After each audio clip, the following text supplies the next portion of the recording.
ଆଜି ହେଉଛି ଆମର ଉତ୍କଳ ଭୂମିର ଗର୍ବ ଏବଂ ଗୌରବ।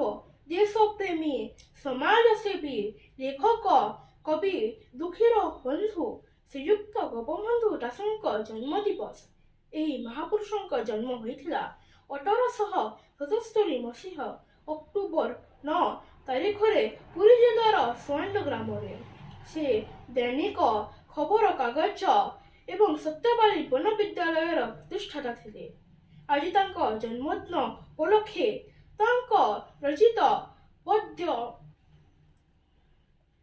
ବନ୍ଦୀର ଆତ୍ମକଥା ପଦ୍ୟର କିଛି ଅଂଶ ଆବୃତ୍ତି କରିବାକୁ ଯାଉଛି। ମିଶୁ ମୋର ଦେହ ଏ ଦେଶ ମାଟିରେ, ଦେଶବାସୀ ଚାଲି ଯାଆନ୍ତୁ ପିଠିରେ।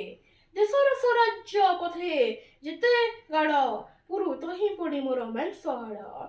ନିଜ ସୁଖ ଲାଗି ଜାତ ନୁହେଁ ହିନ୍ଦୁ, ବିଶ୍ୱ ହିତେ ହିନ୍ଦୁ ପ୍ରତି ରକ୍ତ ବିନ୍ଦୁ। ଜାତୀୟ ମମତା ବିଶ୍ୱ ଜନପ୍ରୀତି, ଉତ୍କଳବାସୀର ହେଉ ଏହା ନୀତି।